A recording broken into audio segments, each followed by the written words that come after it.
So to banjo. Ate banasi bako. Bate kola statement. Preparing a file ogenda mu court. Nabana bali court izo musango ne bampa podi ne vayo kati ngenda kwa kunaba. Bampa abide kwa common assault. Abaye bade common assault. Asome kwa. Common assault tulaba common assault. Yes sir. Ate gwe alien skin wabadde muwabide gwaki? Ali serious damage, criminal trespass.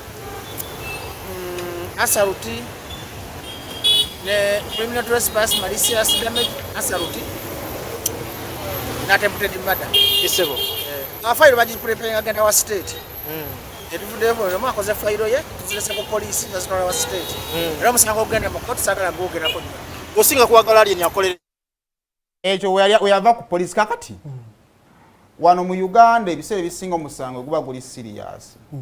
Ekisooka abandi baddenga ba suspects naddala nga bali low profile kizibu bajjayo.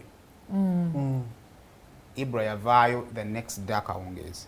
Ibra ow'emyaka owakabadia oyo wakaviiri yakwata ejjinja Doni yakwata yoyo Ibra gamwogerako mbu his young muto ali myaka ngeme azibanga ali nga 1923 around there tasukawo yavaayo akawungezi omusirikale bwabanga yoyo mwe yakwata gundi ani oli omusajja era promoter msikati sera yakwata ne Nobody yomu mwana wakabadde amukugunya nayo oyinamu goyetaaga okukwatira kiraka mulimu gwa mutwe Ibra Kabele yavaayo the next day akawungezi mpuya bulungi omusirikale kubanga omusango gonna ogusolo okuvunwana bajjo omusirikale ono because ali kusaidia bajjo tulo kirowoozebwa nti yalina yasinga emisango gya bajjo emiki emingi oba ontegeera yavaayo n'omusirikale yali akwatiddwa emmotoka eyatomera gye baatomera jempe nga bwe twogera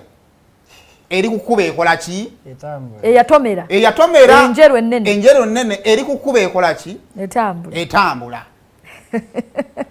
eyo yabadde balina sho gye babadde hoyima yiyo eri kukuba ekola ki etambula. Now the question is who is fooling who?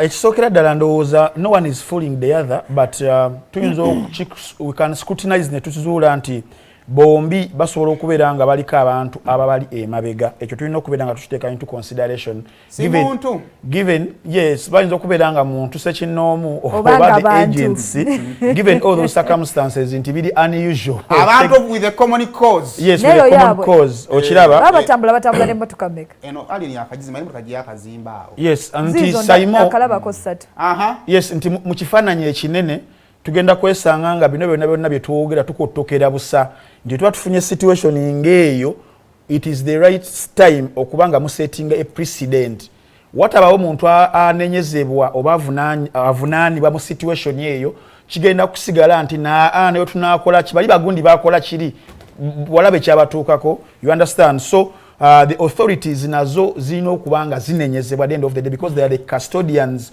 of keeping a law and order n'okuvunana ababavunaniddwa but if you set everyone scot free n'agenda kigenda kubeera kyongeramu ddala omuliro mu violence eno gye tusiiba twagala okubeera nga tujjawo so the authorities nabo balina okubeera nga batubuulira why how when who those w's eziri 5 bazitubuulire Kasirye ngamba nnyo abantu nti abawagira violence n'abatamuwagira ffenna ebibala ebinaavaamu tujja birozaako olwaleero ekintu kino kyabaawo ne tusuubira bw'okitunuulira n'oddako emabega Uganda egenda normalizinga situation y'okuba nti omuntu alinamu ku maanyi tasibwa waliwo abayimbi bangi abawulikikidde mu ssaga ez'amaanyi ezimu nga zifiiriddemu n'abantu eti gundi omuntu yafiira ewuwe ne gundi omuntu yafiira ewuwe naki emisango gyonna girina we emisango gyonna girina we gibulira wakati awo kitegeera kati naguno gwonna ebanga case study kubanga si kipya kibaddewokko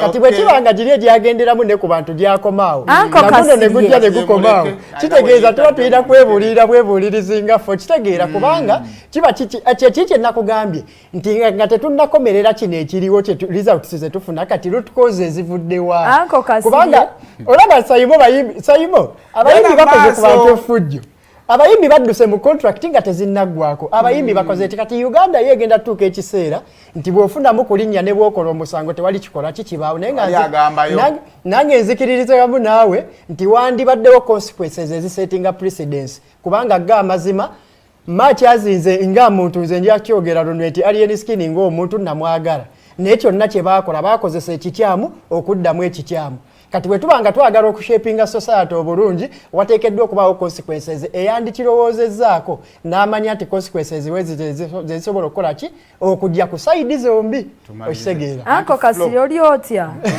oli bulungi bakubeko ku mugonga oba omutambi akunkubireko ku mugonga nega ge mazima kakati